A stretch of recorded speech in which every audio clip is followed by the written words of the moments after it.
Hi folks, welcome to the channel, The Armchair Skeptic. My name is Rod and I'm the host of the show.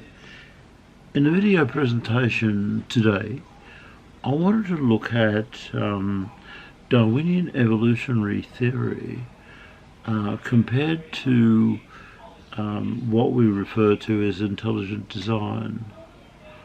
The reason I want to do this is because even though intelligent design has a reputation of not being fully scientific, it is actually extremely popular, especially in the United States, where in fact in a recent poll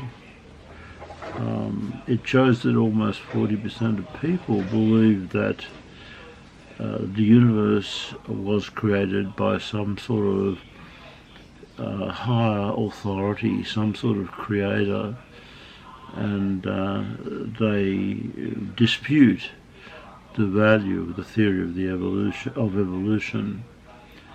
I suppose I should start by saying about evolution is that it's something, of course, that I support, and I think it would be very safe to say that the majority of scientists in the world, of all stripes, biologists, anatomists, you name it, philosophers, regard Darwin's evolutionary theory as absolute scientific fact. There's no dispute about it, and they would reject anything else that for an explanation of the varied life on Earth. So that's one point of view that most people would support. But I think it's probably good to have a look at intelligent design because it is relatively popular and it seems to have quite a lot of followers and quite a lot of money put into it. So what I want to do then is, first of all, I want to talk a little bit about Darwinian theory and the basis of intelligent design, and then I want to use a couple of species of animals and give an explanation of how they came to be through evolution, and another one how from the point of view of intelligent design. Okay, so Darwin evolutionary theory obviously began with Darwin and a few other people, we might say, and Wallace is another person that you should mention, but mainly Charles Darwin. Now, since Darwin, the theory has not only just been enhanced, it's been made a little bit more fruitful with the discovery of DNA, for example. We're able to distinguish between different species quite accurately in a way that's indisputable. So Darwinian theory has all the qualities of a good scientific theory. It evolves, it becomes more fruitful, it discovers, it adds to its knowledge continuously, and it has a very high predictive value.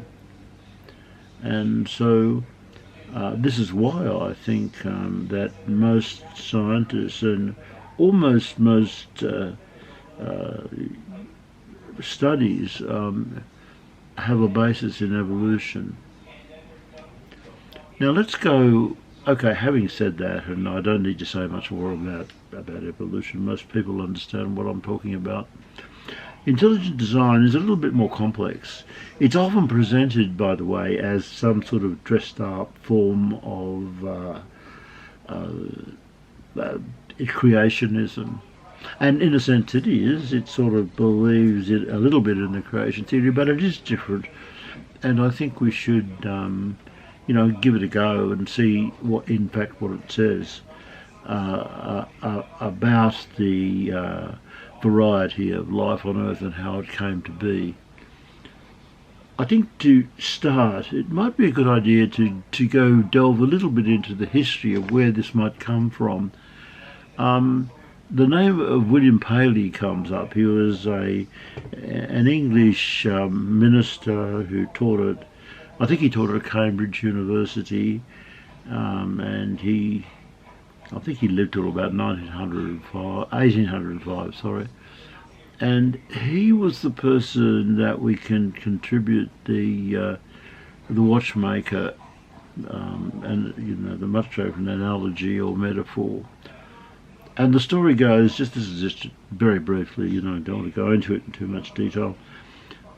He was walking through the moors, as they call them in England, which is like a parkland, and amongst all the natural things that he looked at, he found a watch.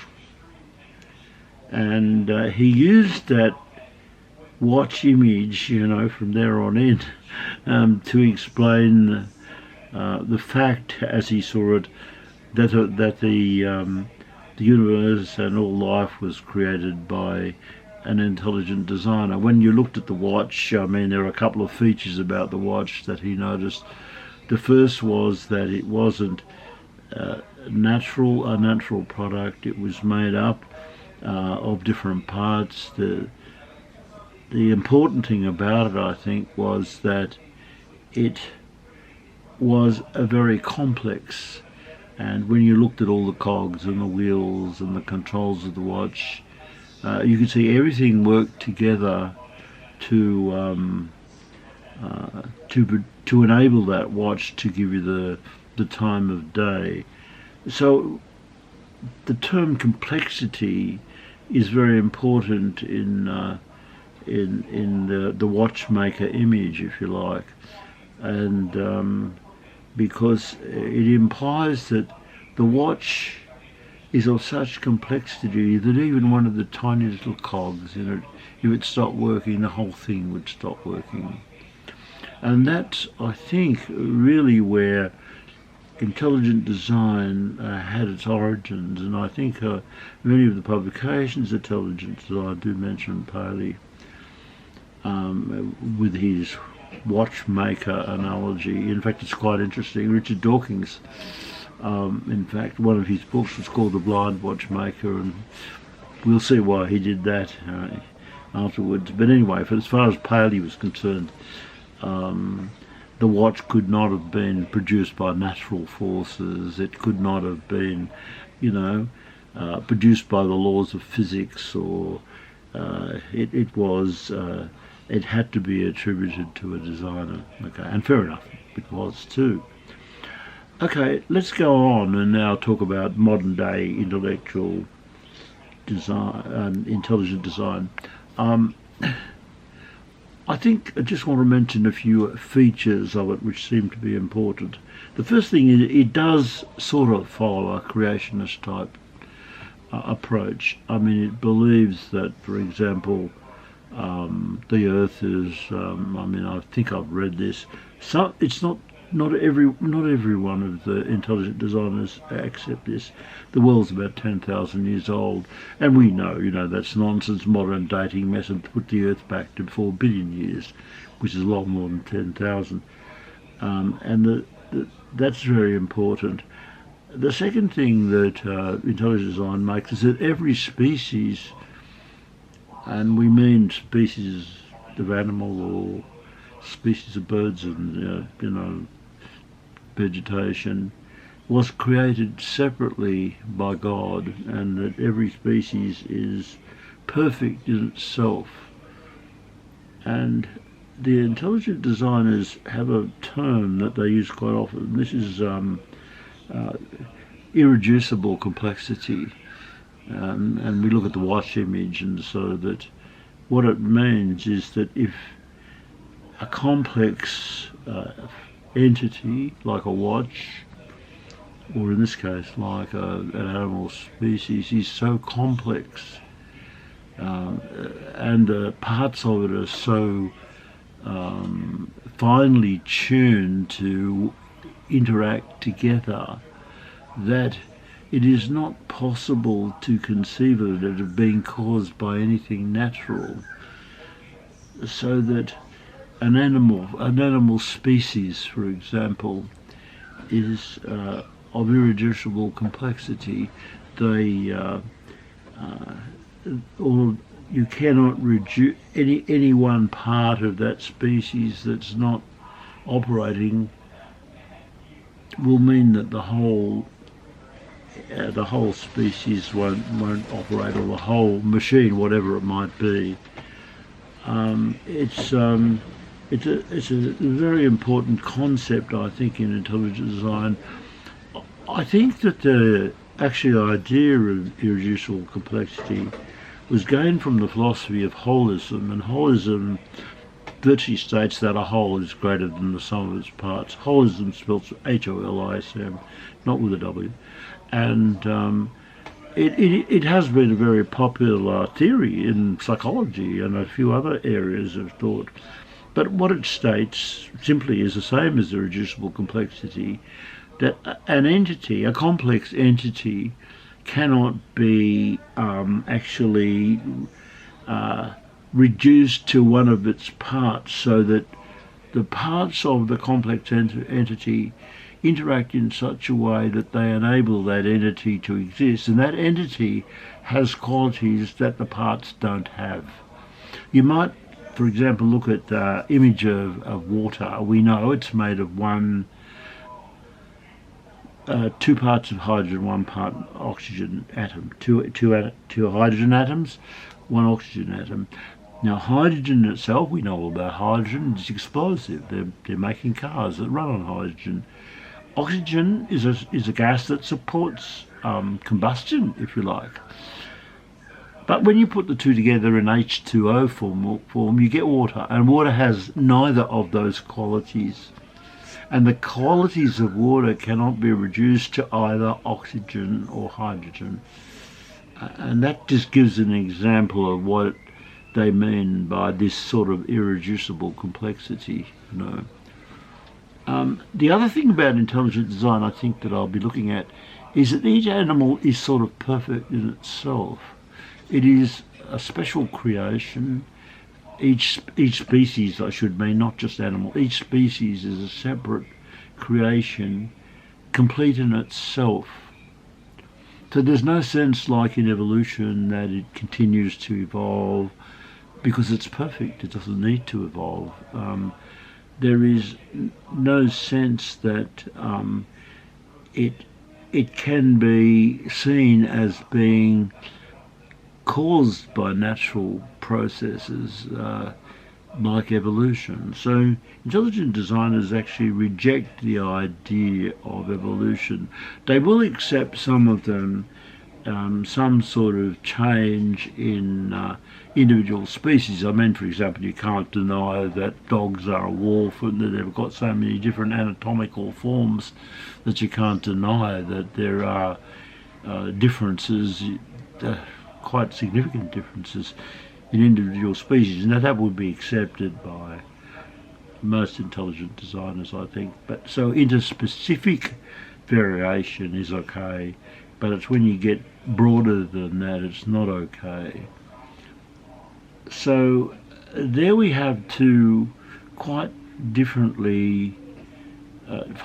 positions. I mean, as far as evolution is concerned, species evolve in a way that is not designed, or there is no purpose in it at all, and there's no creator. So what drives evolution, of course, is natural selection, and the animal is adapting to the environment it's in. It adapts in terms of the geography of the area, the climate of the area, the sort of prey that it has to get to survive. It has to adapt to that, and that in fact, those animals that survive in that environment for that reason will go on to breed and produce animals that can survive in that particular environment. Now, intelligent design doesn't have such doesn't accept that view at all. It just simply believes that the forces of nature can't produce such complexity. So in a sense, they start with complexity. So a God is a complex individual, whatever he is, and he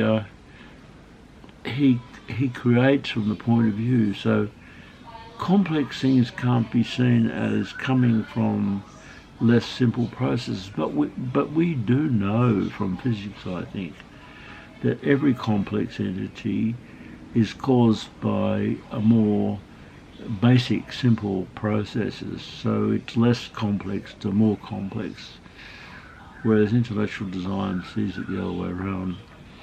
I think probably there's a lot more that can be said about the differences between these two positions, but I want to just illustrate this by referring to 3 different animal species to get you thinking. Well, actually 4, but I just want to start, and I hope I can get the images up on the screen eventually when I edit this video. But the first species of animal, or in this case bird, I want to look at is a penguin. I'm very fond of penguins, and I have studied them quite a lot as a hobby, actually. And it's quite interesting that a penguin is an unusual bird in that it does what most birds don't do. It actually operates in a different way than most birds. And if you look at the image of a penguin, and I hope I can get it up, you'll see a number of things about it that distinguish it from what we call birds, most of which fly. Now, penguin's not the only bird that doesn't fly. There are others like ostriches, emus, rheas, and a few other birds. But a penguin is unique in the sense that it sort of flies under the water. And it can't walk. Now, if you look carefully at a penguin, no matter what species of penguin you're looking at, you can see that it's very finely feathered. In other words, the whole body virtually is covered with these very fine, closely knit feathers. They're beautiful, actually. I felt them in fairy penguins. They're beautifully smooth, and they have a purpose, actually, of insulation. Feathers are very good insulators, as you know, and they also are slightly waterproof, the bird, actually. They have a quality of keeping the animal from getting soaked. The penguin, they also serve as insulation, because the penguin actually underneath has got a whole layer, quite a heavy layer of fat. A penguin is so heavy that it couldn't fly anyway. They're very heavy birds, and the heaviness of the fat layer gives them some sort of buoyancy in the water, and they're important features. Now, getting to feathers, evolutionary-wise, I mean, feathers are mostly used. Most birds fly. I mean, that's the truth. Most species of birds fly, and they have feathers which serve that purpose of helping them to fly. They can. They have on their wings. They have these flight feathers which help them get into the air. Their whole bone structure. If you look at eat a chicken, you can see that the bones are hollow and they're light and they're porous, unlike animals. If you're eating a lamb, you can see the bone is quite heavy and quite distinctly different from that of any bird. So that the bird is built for flying.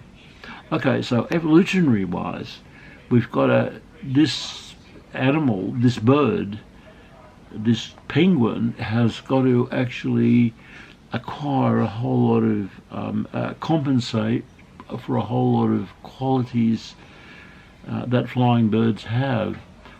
The first is the feathers, of course. Of course, feathers are will soak up water. They're easy to waterlog. If you have a chicken, as I have in your garden, in your backyard, if it gets into the water, even a small bit of water, it'll drown because the feathers absorb the water so much it increases the weight of the bird, it sinks. So I've saved many chickens from just getting into an ordinary cry. They can't swim. And their feathers are not very, and their feathers, make them sink. So okay, water birds have got to deal with this. So they deal with this in a number of senses, like the penguin, the closely interlocked feathers, fine feathers, but most water birds have what's called a preening gland near their tail, and that preening gland produces a wax that the bird collects with its beak and spreads throughout its whole, preens itself throughout its body. So it's covering its feathers with a waterproof wax. And that's what you see a penguin doing that all the time. You see water birds doing it, ducks, they'll do it too. And so they're very, what's the word? They're very the feathers are very important for a bird like a penguin to be waterproof, obviously, and also to have some insulation because they live in cold climates. So that there has to be evolution to that point. And the bird also compensates for the light bones, the hollow bones of a bird, which the penguin has, by being so heavy, by having this heavy layer of fat, which makes it much more buoyant in the water. So they're the points a penguin has to compensate, if you like, for all of the qualities of flying birds that prevent them from swimming. The other point about a penguin is that it has wings, but the wings have changed their function from that of flying to that of acting like rudders or flippers, if you like. And if you look at the wings of a penguin, they've got no flight feathers anymore. They're just covered with those fine feathers, and they use those as flippers to get them through the water and get them beautifully through the water, actually. So that the function has, this happens in evolution. It's not just that an organ improves in its ability or changes. It changes its function. In this case, from that of flying to that of swimming or flying through the water. So that now the evolution of penguins can go back to something like 30 million years. So they're old. There used to be penguins that were taller than human beings are today, and they died out for various reasons of climate. And so penguins have a long image of evolution, which couldn't be compensated by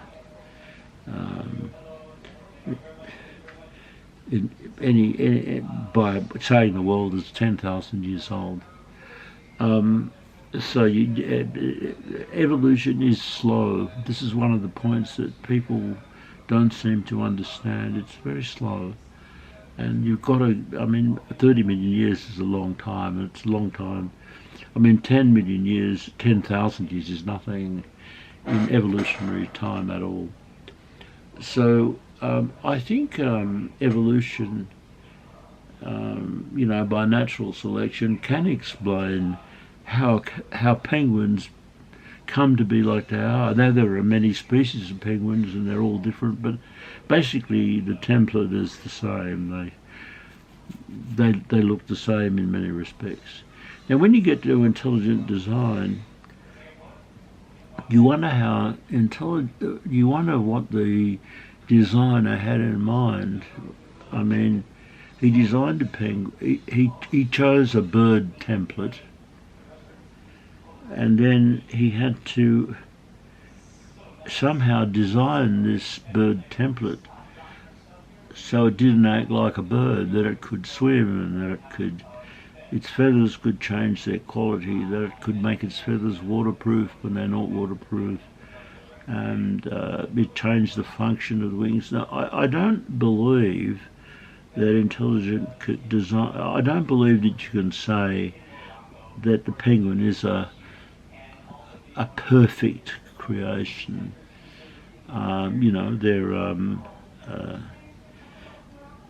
They have to compensate for certain things, and so it's rather a weird design, isn't it? If you have this template that you have to, you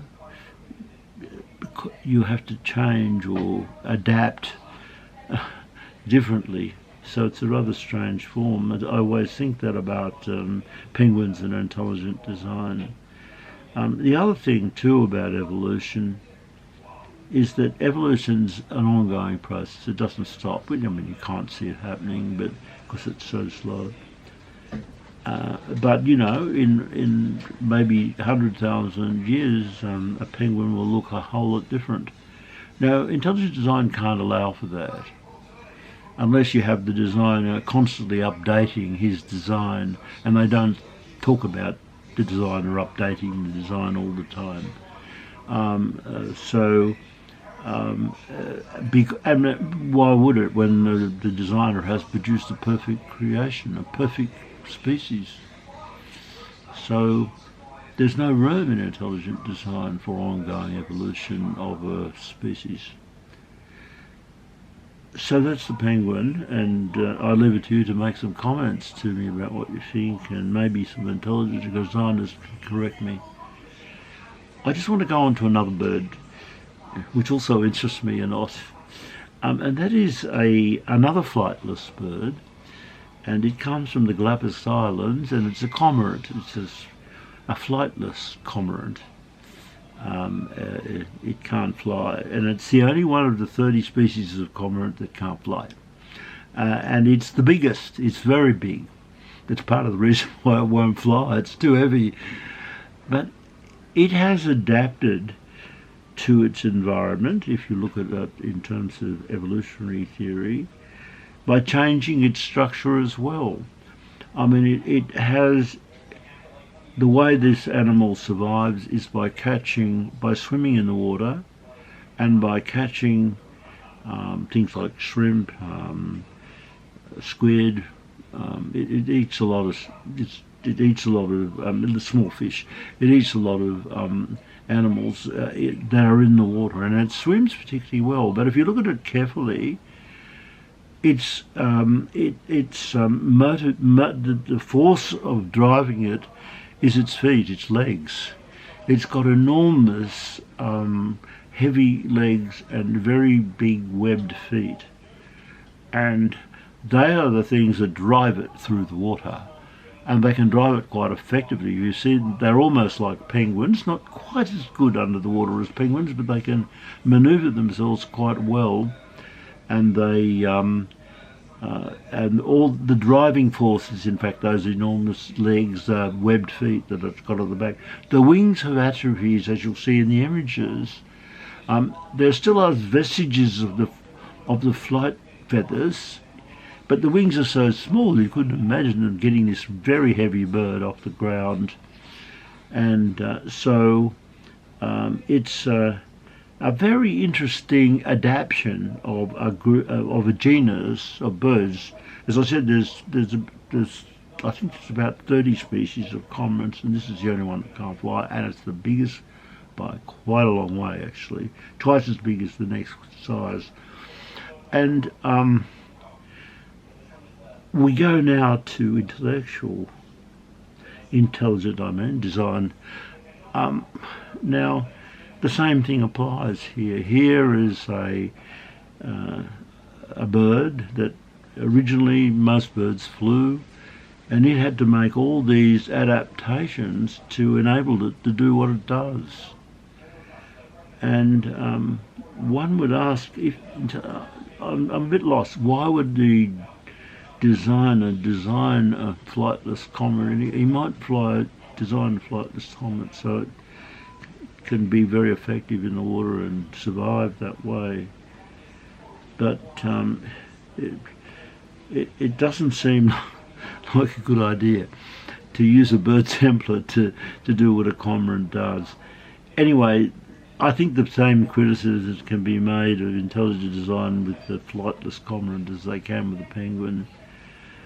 Now, the next two, and this is the final bit, I'm going to compare two animals that I think are beautiful. And this is a cheetah and a gazelle. Now, the reason I'm comparing those two is that the cheetah is built so it can catch the gazelles, and the gazelles are built so they can escape the cheetah.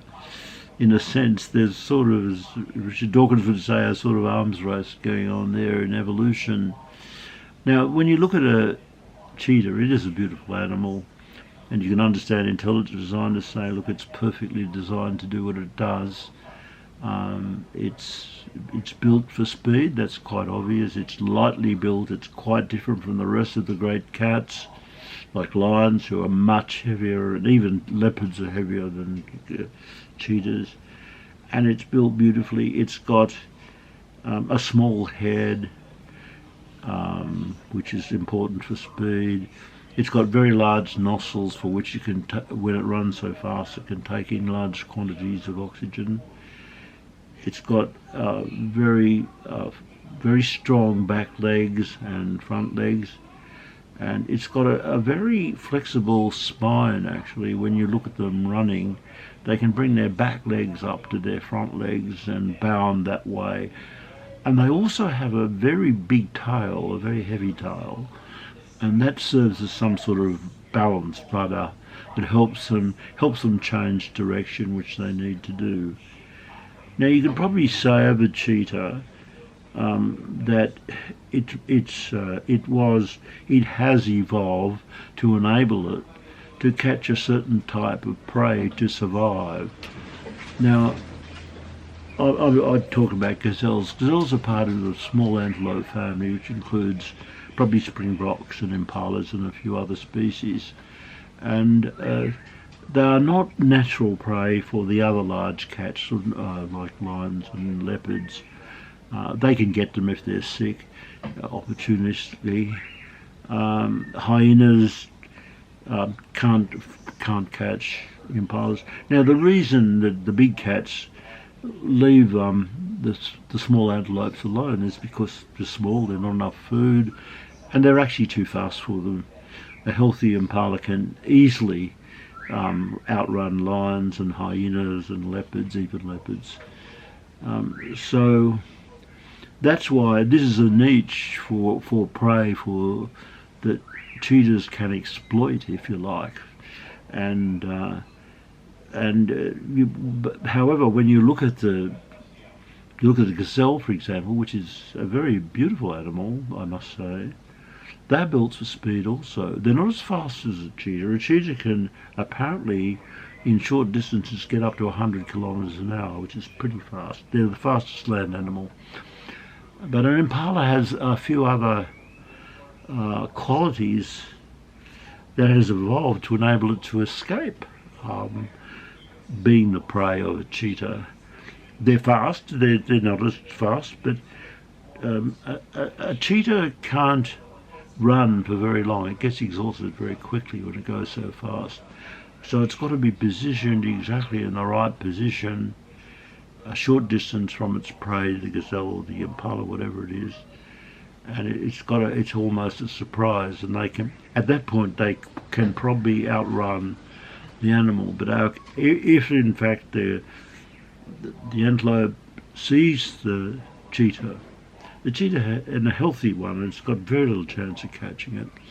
They've evolved a few qualities that enable them to get away from cheetahs. So one quality is that they have much greater staying power, if you like. They can run fast for a longer period, so they can, in distance, outrun a cheetah. They're built like that. They also have a habit of what we call stolting or pronking. and they lift their forelegs off the ground all at once, and they can change direction very quickly. And these pronking activities can lift the animal a few meters off the ground, and it can, and it can go in a different direction. So it makes it difficult for any animal to catch it. The cheetah does have, because of its very heavy tail, the quality to change direction quickly too, because of the impala. And but I think you could probably say that a healthy impala, gazelle, springbok would not, if he saw the cheetah, the cheetah couldn't catch it. I mean, they're always the cheetah has to more or less get it by surprise and outrun it that way in a short distance. If it doesn't do that, it can't catch it. Of course, there are, older animals and younger animals and disabled animals that it can catch. The point I'm trying to make about all this is that there is a sort of, Richard Dawkins called it an arms race. There sort of is an interaction in evolution between these two animals. One requires one quality, the animal has to acquire another quality to escape it. So there's what we call a symbiotic relationship here between the two species that drives their evolution. It's not just the climate, it's not just the climate, it's not just the environment that it lives in. It actually is their need to survive. The cheetah needs to survive so it can eat these prey. The impala needs to be able to at least escape, in most cases escape the cheetah. So their evolution is actually interrelated. I hope you understand what I mean by that. The other point about it is how does intelligent design explain this? I've never heard of it. I've read a few books on intelligent design, and I've never heard of how they explain this sort of symbiotic relationship that much. You might correct me and make some comments. I'll be interested in doing it. The question that rises in my mind is, who is the intelligent designer? Who does he like? Does he like cheetahs or does he like gazelles? I mean, whose side is he on? Why? So that's a question that asks me, that I ask quite a lot. Anyway, intelligent design is still, quite well off. It's got an institute in Seattle, in Washington, the Discovery Institute. It's got lots of money. It actually produces books on intelligent design and anti-evolutionary books. There's one particular book called Of Pandas and People, one of their first productions, and it was designed as a textbook to be taught in schools alongside evolution. And intelligent design also has enough money to support the idea of teaching in science classes intelligent design alongside evolution. Now, they haven't, in most cases they don't win that battle, but they've nearly got there in some southern states of the United States. Now, that's all I want to say for this video, which has turned out to be long. But I hope you keep listening to future videos. I'll be talking about topics like this, and that you subscribe, and that thank you very much for listening. I appreciate your presence very much. Bye for now.